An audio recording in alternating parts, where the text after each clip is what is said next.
Ladies and gentlemen, the next session is Michigan's 21st Century, Governor Snyder's Commission Reports.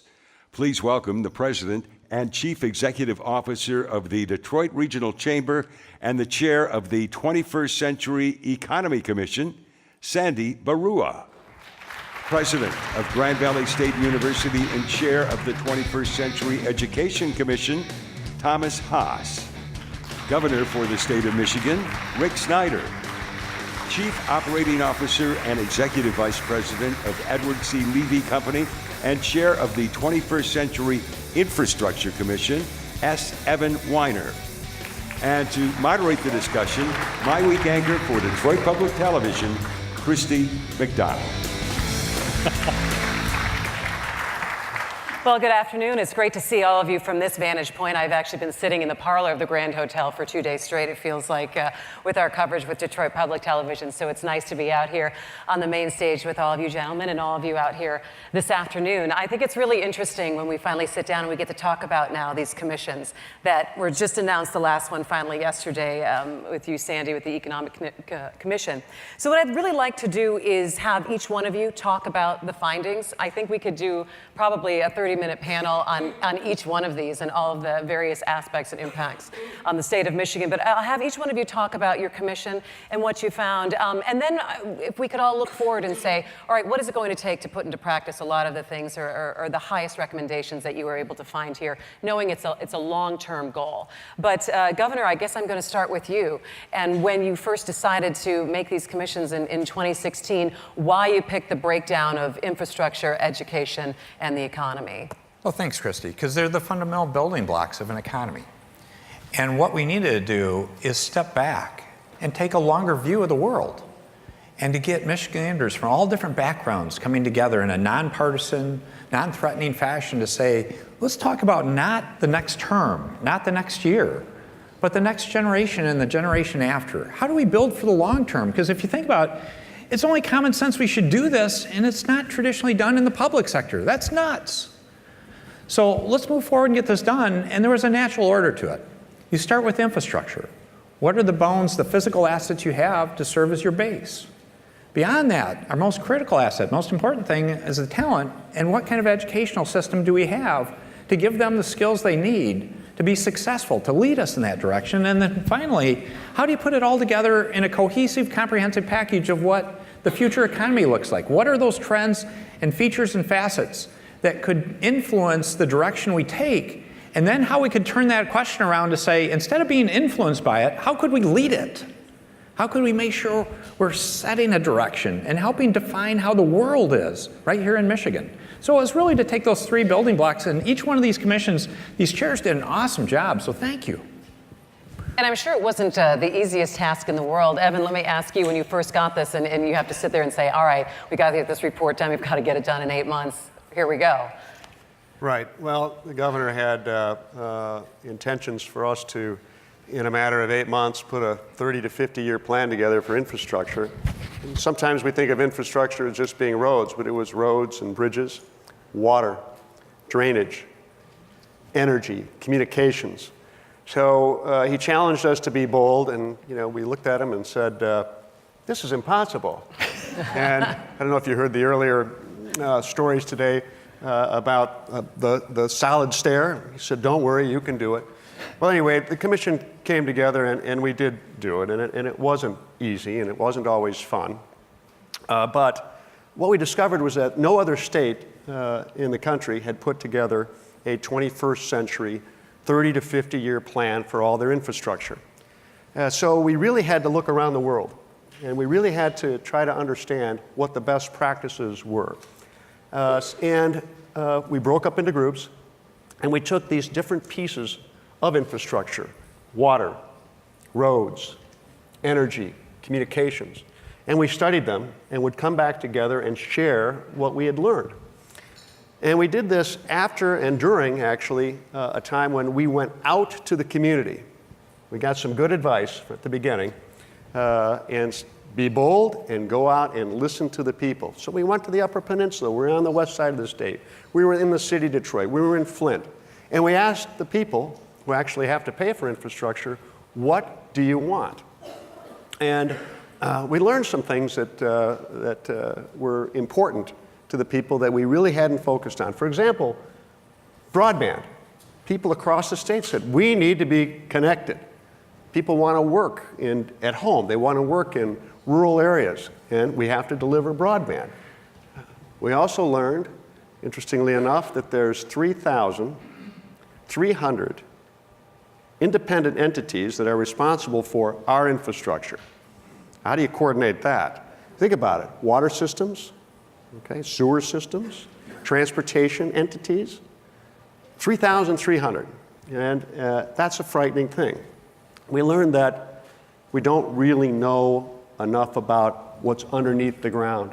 Roads and bridges, we can evaluate, but we don't know enough about what's underneath the ground.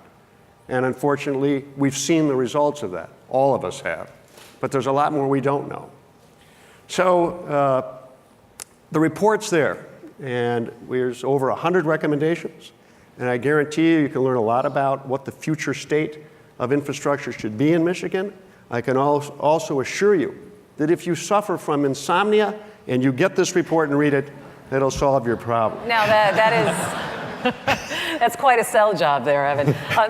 Tom, let me ask you before we go back to specific recommendations on infrastructure. Tom, let me ask you in terms of going and talking to the community about education, because everybody has got an opinion about where we should be in the state of Michigan on education. What were some of the most interesting feedback you got from parents? Well, what we saw with the outreach to the community is that there was interest, first and foremost, on that student, on that child. That was the North Star we heard from the community. Business communities, parents, early childhood providers, all these people in the continuum. The commission really looked at a P20 approach, prenatal through careers. And so we really went out to the community, both here in the Traverse City area. We went southeast, southwest, up to the UP electronically. So we did hear from the community. And what we saw was great alignment in terms of our conversations, and I too had 25 people that were eclectic and mixed, but coming together on that vision. And the vision we had developed was to have our state have the talent necessary to go through this next century, the skill sets necessary, having meet the international standards high, and then have the credentials to career. That was the vision. But we also understood that this whole effort, and it was mentioned by my colleague, that education is a public good. And it truly is. In fact, you look at the '63 Constitution, it calls out education and the maintenance of education as a public good. But I went back. Where it really starts is the Northwest Ordinances of 1787, talking about education as a public good. And so this conversation, by pushing us now into this next century, as we had with the other commissions, really wanted to be bold and transformational. We had 9 principles and 32 recommendations that were achieved with consensus across this very broad, eclectic, wonderful group of individuals aligned with the conversations we had with the citizens across the state. That's impressive to have that kind of consensus in education. Sandy, let me ask you, when you took on the economy piece of this, were there any assumptions that you made that you all of a sudden found were totally wrong in this process when you went into it? Well, yeah, the first one was that, there's no way we can get this done in 6 months. I was really envious that Evan had 8 months, he had 8 months? to do his commission report. How come you only had 6? Well, because our scope was smaller. It was to create an economic blueprint for the next 20 years and beyond, so. Just... So no, I tell you, I'll tell you what we did learn very, very quickly. First of all, we went to school very much on the great work of Evan's commission and Tom's commission. These are incredibly high quality pieces of work that we just, built upon and frankly stole from, which really helped us get our work done in 6 months. We wouldn't have been able to do it without the great work of Tom and Evan.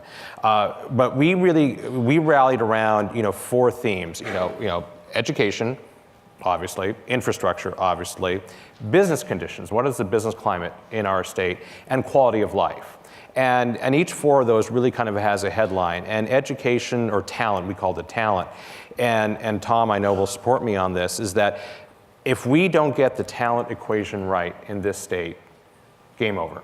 That is the most important thing that we have to do. If you want to know where any state or region is going to rank on per capita income, all you have to do is look at their educational attainment.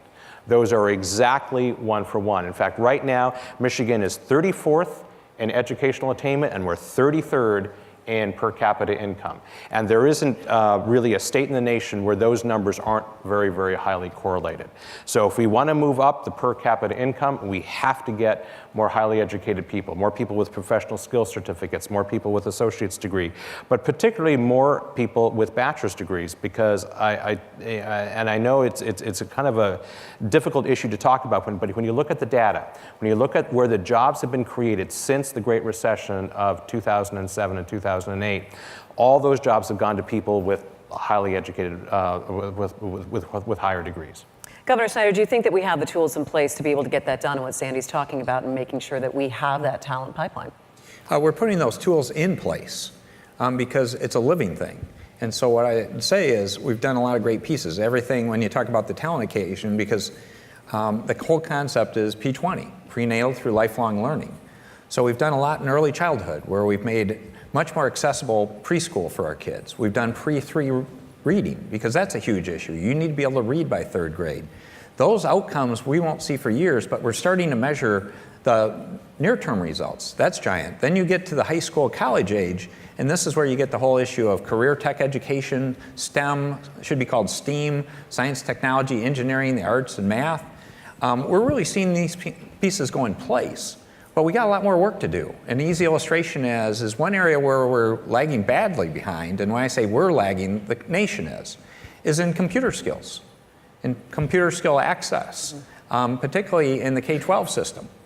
There aren't a lot of classes offered, and you don't get credit towards the normal curriculum the way we should. So those are reforms we need to make. All right, I want to go down to each one of you and give me, I think, the top 5 takeaways from each of the important commissions. Obviously, there are so many findings there, and you can't tackle all of them this year, next year, or maybe in 8 years from now. But Evan, I want you to talk a little bit about infrastructure and the key takeaways from what you were able to find in the report. Well, we identified current state, we identified a future state, and the gaps in between and how to get there.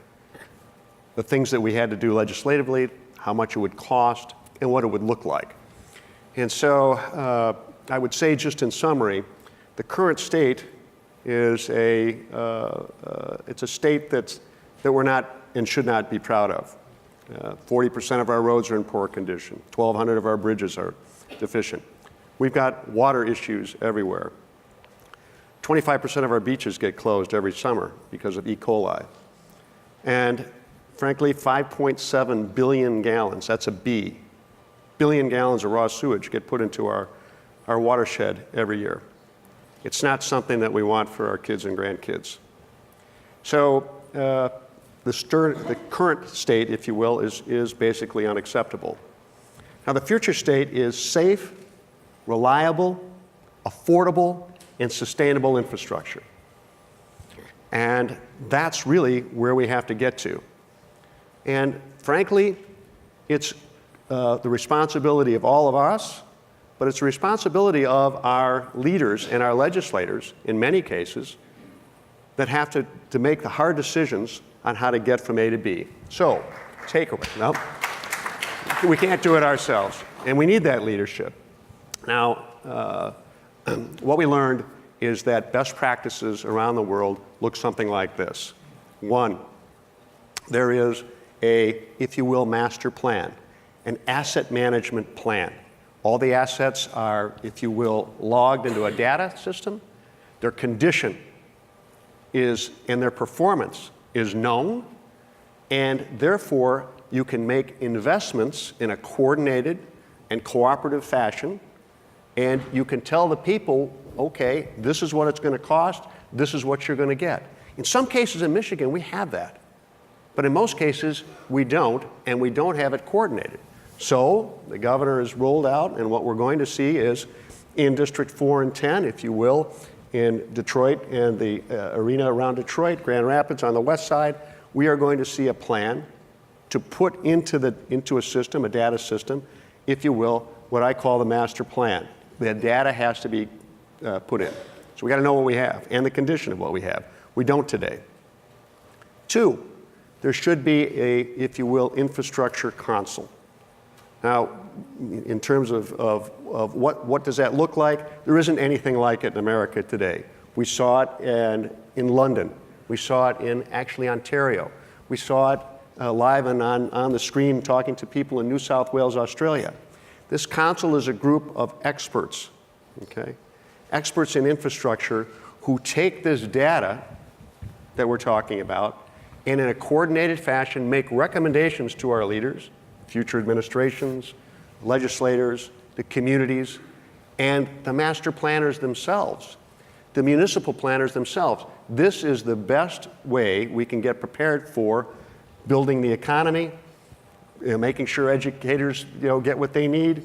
Here's how clean water, good roads, clean quality of life gets improved in the most cost-effective and efficient manner. Here's the map. This is how we get from A to B. And people, this is what it's going to cost, but this is what you're going to get. So those 2 pieces need to be done. The rest of it, in terms of how we build things and the quality and et cetera and so forth, we've got it. We can do that in Michigan. We've got the capabilities to do the, if you will, engineering and the work. But we have to have a plan. So that really, in terms of where we're going, is the most important thing. The last piece is that the people said, we'll be happy to pay for it. If it costs us $10 a month to have better roads, or $3 a household per month to have clean water, that's what we want. We're happy to pay for it if we know what we're going to get. Now it's up to us to take action and do what the people want. I do want to have a conversation about what that final price tag will look like and where there might be a disconnect between what people say that they want and they would pay for and where legislation is right now. And I think that'll get to, that's the next final piece. But Tom, I want to go to you and talk a little bit about education and some of the top finds that you found in your commission report and what we're missing in Michigan. Sure. I'm going to start off with context again. We're trying to create a framework that the policymakers could use over the next 10 years to impact 50 years from now. It was that type of bold vision, and we wanted to have a transformational plan, and I think it's there for the future leaders of the state of Michigan to use over this next decade. And what we did is looked at accountability, we looked at governance and structure, we looked at funding, but not through the continuum. We laid that on top of those particular themes. And what we got out of that by looking at Massachusetts, looking at across the globe, Finland and other countries across the globe, Ed Trust, one of the important takeaways is the urgency behind which we have to rally. We have to get this done now. We got to get started now. And I know it's a 50-year window, but we got to get started yesterday. And that's how urgency came through loud and clear. I think that when you then drill down in terms of the real efforts, again, 32 recommendations. Early childhood, the governor pointed out, keenly important to us. You got to get started on that. Then you look at looking at the teaching profession itself across the continuum. That is so important. Master teacher in the K through 12, we got to redo our notion of what it really means to be a teacher in this new system.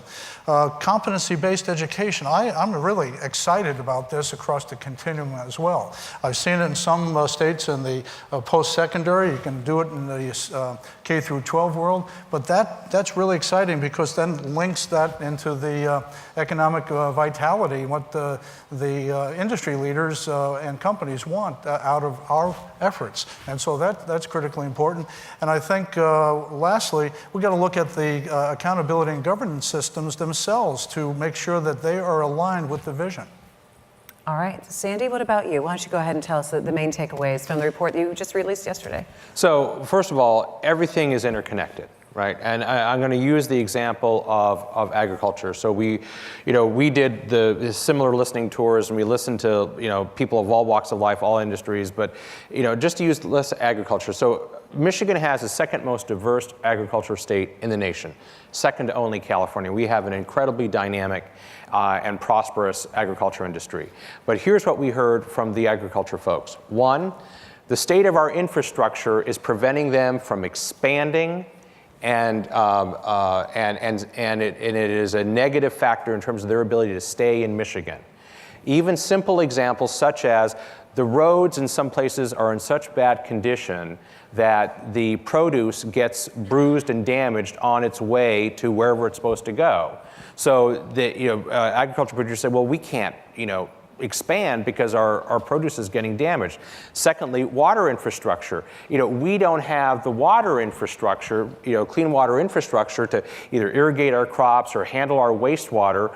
And also the community that we're resident in also has that same challenge. So we need to invest in water infrastructure that helps both industry and the community. And then finally, listen, agriculture is not just picking apples off of a tree. I mean, these are high-tech jobs now. We need the education system to be able to produce that kind of talent. And so the theme of our report at a very, very high level was trying to bring all these things together. I kind of mentioned the headline on talent. The headline on infrastructure is that, we need a different approach, a different ethos, if you will, for infrastructure investment in this state than we have had for the last generation or so. I mean, think of Michigan as our family house. If we have a tough couple financial years, yeah, we disinvest a little bit for a couple years and then we have to catch up later. Well, you can only do that for 1 or 2 years. If you do it for 40 years, then you end up with a bill that Evan has just given us, which is billions upon billions of dollars. With a B, yeah, exactly. I think it's very interesting, though. What about attracting business here to the state of Michigan? Do we have enough tools in place are we doing a good enough job at that? And so businesses want to either relocate here, do business here, and kind of in turn then grow the population? Yeah, so first of all, I would say Michigan is doing a good job now with that. We can do better. And there's pieces of legislation right now, the Good Jobs for Michigan legislation that's working through the Senate right now is good. But the thing that is really going to win these battles for investment is talent. I mean, companies will go where the talent is. That is the number one attractor. When you look at taxation rates are important. There's no doubt about it. But taxation rates are a value proposition. Mm-hmm. There's a reason companies flock to Seattle and Boston, and it's not because they're getting a great deal on taxes, right? These are high tax states. They are going there because of the talent. All right, so Governor Snyder, now you have these 3 reports to take a look at. How do you balance the urgency? We talk about when Tom says the urgency of we're dealing with our kids who are in schools right now. How do you balance the sense of urgency with getting a few things done quickly or within the first several months here now of receiving these reports with this is also a long-term plan that you may not have control of executing, once you're out of office? Yeah, well, the good part, Christy, is I think we recognize that as we went through this process. So as you looked at these recommendations, they tend to fall in short-term ones, intermediate-term ones, and longer-term objectives, and how you can take these in a staged fashion. And Evan gave an illustration already on the infrastructure report. One of the most important things was the integrated asset management pilot program. That's been kicked off, and we're doing Southeast Michigan and West Michigan working together on that. So we're starting to build that map. And so that's critically important. On the education side, if you start looking at, we're already doing some good work. I appreciate Brian Whiston's work on the accountability piece, on ADAF in terms of looking at that. But competency-based learning is a huge opportunity, and how we're already working together on those kind of projects with experiential programs like FIRST Robotics and some of those neat programs that I'll talk about later. But those are fundamental ways of doing education a different way. So a lot of these are taking place. And then when you come to the question about the tools and the business climate, I appreciate Sandy's comments, but we just did a press conference on the Good Jobs for Michigan package. We have a great toolbox. We've been very successful, but we're missing a tool that could be critically important for large employment opportunities, and we're doing it in a much more thoughtful way than we've done in the past. Let's make sure we're doing continuous improvement. All right, so let's talk a little bit about when we say investment, it's kind of code word for money, and we mentioned billions. So in Evan, your report, it said $4 billion that we're going to need for infrastructure. What's $4 billion amongst friends? Let's just start passing the hat. But it does lead to a very serious question of, Is there the political will to start to set aside that kind of money or make that kind of investment? So we knew that a $4 billion number would get everybody's attention. And there's no suggestion in this report that there's $4 billion available every year for the next 50 years to solve these problems. But that's the math. And the fact is that the math in most of these cases has been done for a long time. When I first found out that this gentleman was running for governor, I gave him the name of a good psychiatrist and then gave him a copy of the TF2 report from 2008 that laid out exactly what it would take to get our road infrastructure and bridge infrastructure built to good, great, or fair condition. All those statistics and numbers aren't different today. It's inflation that's impacted them. We know what it takes. So there was legislation that was passed. And in some cases, people think that roads and bridges are now fully funded. They aren't. The governor and the legislature were good enough to pass roads legislation to secure over a period of 5 years $1.2 billion of incremental spending, which is about half of what we need. And not all of it is funded. Half of it has to be funded out of the general fund. But setting that aside, let me ask a question. Did anybody notice anything different when they went to the gas station in January, February, or March? Now what? Guess what? You're paying 7 cents a gallon more at the pump. 7 cents a gallon is $350 million a year. That's not chump change, okay? Everywhere I've gone, I've asked that question. Now, had it been 15 cents, would you have noticed? Maybe not. 20 cents, maybe. But the point is that that kind of expenditure, 7 cents a gallon, isn't something that most of us feel. It's important that we get good value out of it, but we can afford to spend more on infrastructure. And the fact is that we're going to have to do it. Now, should we be paying some sort of fee for the use and extraction of water? Should we be paying some sort of miles traveled fee for cars and trucks? How are we going to do this? When you break it all down, okay, we have 10 million people we're going to have 10 million people in the state. And so you can do the math in terms of per person.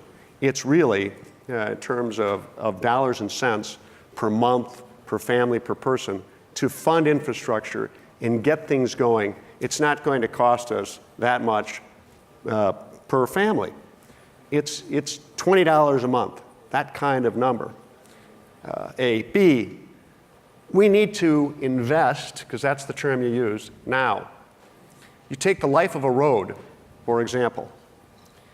At 10 years for the life of an average road, if you invest $1, okay, that road will last another 10 years. If you don't invest $1 after 10 years, it's going to cost you 3, 4, 5 times as much when you get to year 20. So it's much better to invest to patch the roof, repair a pipe before you have to replace the roof, or move out of the house and repair the floors. It's just basic. So we need to do this. We need to understand that that's investment. And I think that the value today that we could get out of bonding, for example, and here's the numbers, and he's the expert at this, but $1 billion today is $50 million a year for the next 30 years. You can raise $1 billion today, make these investments, get a good return, get started in the B department, the billions of dollars department, by committing $50 million a year for the next 30 years. We can commit that kind of money in our budget, I think, and we can show that it's a good investment. So we've got to have clean water. Kids and grandkids, they have to have clean water. We have to have clean beaches, all right? And we have to leave an infrastructure behind for the next generation that'll support good economy, good jobs, good education. We can't have quality of life without good infrastructure. So we're just going to have to figure this out, and we're going to have to pay a little bit for it. Give the people what they want, make sure that they know what the value for money is, and that's how the billions of dollars, if you will, get handled. We'll end up getting there. So Governor Snyder, then, what's the disconnect, you believe, then, if people want this, if they want to pay for better infrastructure? What kind of conversations are you having with the legislature right now and the leadership for some kind of Michigan infrastructure fund, or where are you right now? Yeah, that's one of the things we had as part of the budget in terms of setting aside some dollars to help really seed this, because you're not going to solve it in 1 year. We should be proud, though. The $1.2 billion was a big step forward. It actually has an inflation indicator, and that was one of the major issues. And that's for the roads, the transportation part of it. But we should be setting aside some dollars to help seed the water and sewer piece, some of these other broadband issues. In many cases, when you talk about the $4 billion, it gets back to these 3,300 organizations, too. It's not all about what the state government's going to do. Many of these are through municipal authorities for water and sewer. If you get to the utilities, again, we have privately owned utilities, and we have a regulatory commission structure in this state. When you talk about those costs, broadband's a hybrid, where we have both systems. So it will be through multiple mechanisms, and those discussions are going on with, I would say, the broadband one being a critical one, along with the water and sewer issues, because obviously we've seen problems. Flint, but you look at Macomb and the sinkhole, we need to be doing more work to map the system and investigate the quality that's in today. And that's what I hope some of those seed dollars could be used for, that we could set aside. Tom, talking about investing and looking at education, do you think we're funding our public schools the way we should be right now? And what kind of extra investment do we need here when we're talking about spending some money? Yeah, well, what we're doing is talking about investment in human capital and similar type of investment with the infrastructure. And no, it's not. In fact, the formulaic basis upon which we are operating at K through 12 is 25 years old. And we have to look ahead, because it's not a one-size-fits-all in K through 12 anyway. Some of the more economically challenged communities need more to impact those children that need that extra effort to push them up through the pathway. This pipeline has some sieves in it, and we're losing talent along the way. So we really have to look at this in an investment strategy. And in the report, we have 4 areas of immediate action that we need to take right now. We have costs, as the governor's pointed out, short-term, intermediate, long-term. We cost that out as well. So no, we're not investing, and we're not maintaining at all the human capital infrastructure necessary for the Third Commission to see its benefits as well. So, but we have looked at this in a holistic way, and this framework, and when we do the investment strategies, will reap us the outcomes that we want for the state of Michigan. That's a vital and vibrant economy. How important do you think it is to challenge the governance in terms of looking at education? You know, critics have said we don't have a cohesive strategy when it comes to education in this state, in terms of talking about what the school board, the state school board, if it should be partially appointed, if it should be abolished altogether. How important do you think it is to attack that part of it? It's critically important, because that's all part of the governance. We have to have the structure to enable the outcomes that we want from a strategic sense. And so we put 3 or 4 models out there that would look at the K through 12.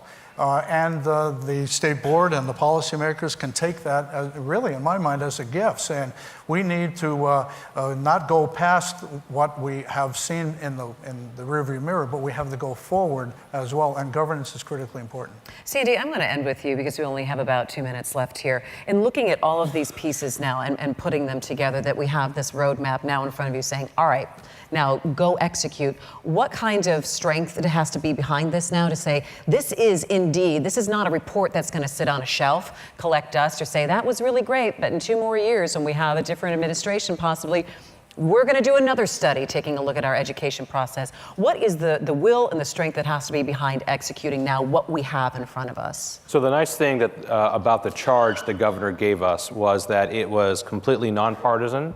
It was completely all about Michigan's future, and all 3 of our reports are very much data-based. And the nice thing about that is that all 3 of the reports set out a very kind of specific framework for future legislators to ask themselves one question.